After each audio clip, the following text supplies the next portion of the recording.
went to the state party convention, and I saw this table that said Republicans for Israel. And I went over there and I said, "Are you IPAC?" They said, "Yes." I said, "Why are you here? This is a state convention." They said, "We start early because many of you go on to run for Congress." The control is literally that strong in America. So it's less about what's happening in the Middle East as about who runs the media in this country, who runs the newspapers, who's in the universities, and who provides the money for and against people running for office. So it's a lot more centered in that way. Plus, we have the Christian Zionist churches. So the control is at this end. It's not as much. I mean, the average American is going to see very little in the media anyway, unless they're watching press TV. But most people watching the mainstream media see very filtered news about anything happening, even during the period when all those people were being killed in Gaza or now in Egypt. That gets filtered out. Instead, you have people talking about supporting Israel and attacking Iran. They don't show all these scenes because that would change American opinion. Well, if you've just joined us, I've been speaking with Paul Sheldon Foote. He's a professor at California State University in Irvine, California. Professor, thank you so much for now, but do stay with us. Let me move on to Alan Rowland, who joins me now to talk about the situation in Egypt. Where you are, Mr. Rowland, what is the level of public awareness of what is happening in Egypt and the policies of the United States and its relationship with Egypt? Well, let me put it this way. Your previous speaker was talking about, or interviewee, was talking about filtered news. So remember, that's what it's like here in America. We get a lot of filtered news. Thank God for the Internet, because without it, God knows where we'd be. But so we have to put up with that, the filtered news. So I can tell you this: we're all excited, but there's something else happening here, and you know, Mubarak's only chance to stay in power is if he orders a violent crackdown, and if the army obeys him. We're all quite aware of this. Neither is inevitable, but both, sadly, may still be possible. The mood, and this is what captures me, the mood is quite similar to Tiananmen Square before the soldiers opened fire in 1989. It's almost like we're waiting here for the next shoe to drop. Obama is the king of equivocation. You've got to understand something about President Obama. He's running for re-election.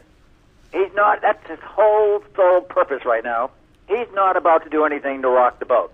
And he is a straddler, an equivocator, so he doesn't want to make the wrong move here. And he's under tremendous pressure from Israel, AIPAC, and so this is playing its role too. So the equivocation isn't working, and it's becoming increasingly clear that stability will only come to Egypt only after Mubarak steps down. And it's in our interest, as well as Egypt's, that he resign and leaves the country. Now, we all know this, but how is this going to play out? We still don't know that. We're still waiting for the other shoe to fall. But I'm really struck by the resonance of the Egyptian protesters. I mean, obviously Mubarak's stooges running through the crowds and their horses and camels, you know, we can see right through that. So I think, quite honestly, if the people stay in the square, if the people really, and I think they are going to do this, we're not going to leave until Mubarak leaves, I think something very significant can happen in the Middle East. And I've said that before in my columns, is that this is like a tsunami rolling across the Middle East. I think it's very interesting how Jordan released its cabinet in anticipation of this. I think it's very interesting, too, how Israel has shipped over some gas to control the crowds, and they obviously have a strong intent to keep their relationship with Mubarak, or Egypt, their peace relationship with him, to protect their southern end, or the Gaza Strip. All of this is quite interesting. But I like to take the bigger picture.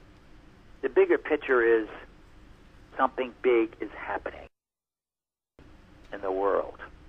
We're all coming together, and the people, the hopeless and disenfranchised people of the world, are sensing hope here. And there's a lot of them, including here in the United States. So there's a lot of people who are basically pulling for the Egyptians right now, including me. So I'm quite excited about this. Exhilarated would probably be the word, and it's easy to be cynical about this, but I really think something significant is happening because it's a time bomb that's been ticking for some time. And now it's going off. So as I wrote in my column, that this Alan is Rowland, like if I could move on to football analogy. I'm sorry to cut you off. Let me move on to this is a 2-minute warning Paul to something very Sheldon significant Foote. happening. Alan Rowland, if you Yes. I'm sorry to cut you off. Let's bring in Paul Sheldon Foote as well. We have been listening to Alan Rowland there, that calling Obama an all-time equivocator. Some 2 years ago, the U.S. president was called a spellbinding orator, and now he has gone from that to becoming an equivocator, a master equivocator. Do you agree with Mr. Rowland? Well, I agree he's equivocating, but the reason for the equivocation is that he grew up in Indonesia. He had a Muslim father. I mean, he knows what's right, but he also knows that you dance with the person who brought you to the dance, and he was brought to the dance by IPAC and the pro-Israel lobby.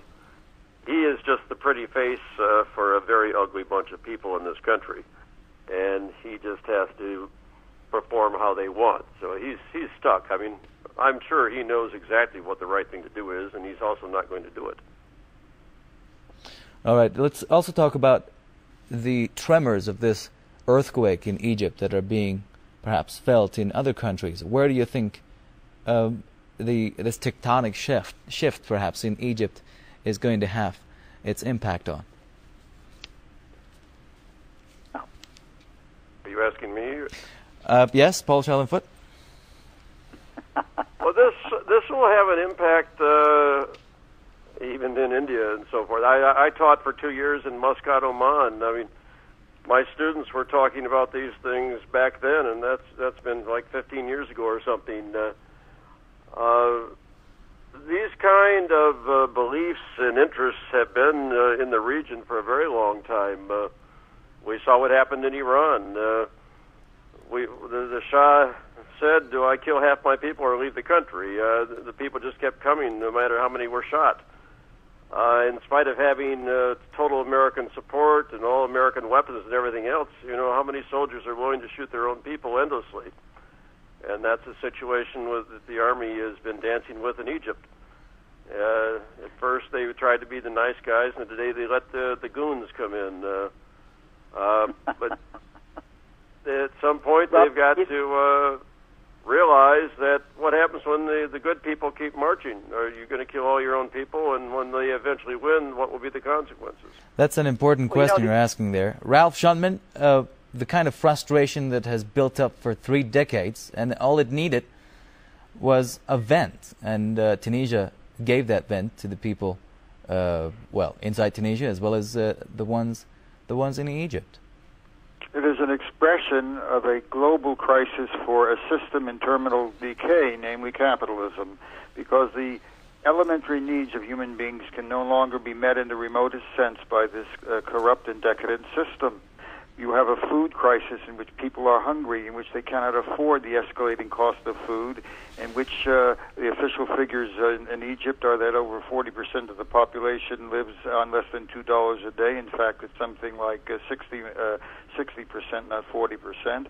And with respect to the role of the Zionist state, the Israeli apparatus, the colonial settler regime, this is a creation of U.S. imperialism, funded and armed from its inception as the attack dog of imperialism in the region. There is not a good imperialism that would behave nice and wouldn't seize blood for make blood for oil if the Jews didn't make them do it. The Israeli apparatus and the Zionist apparatus is the servant and the financed instrument of American imperialism in the region. It always has been. It is to this moment. It is an attack dog, and it is a vicious attack dog. but it is not the tail wagging that dog. The power of the ruling class in the United States is decisive in this regard, and there is no major figure for the banking and corporate capitalist ruling class in the U.S. that requires the Israelis to tell them what to do. The Israelis are their creation, their instrument, and their tool. But the fundamental issue, as I think many of our commentators have observed, is that the masses are in motion. The masses in motion are addressing the fact of starvation, addressing the reality of subjugation. Mr. Shulman, I hate to cut you off, sir, but I'm going to have to do that. We're going to take a very short break. My apologies again. We're going to take a very short break. We'll look at some of our news headlines, and then we'll come back and continue with this discussion.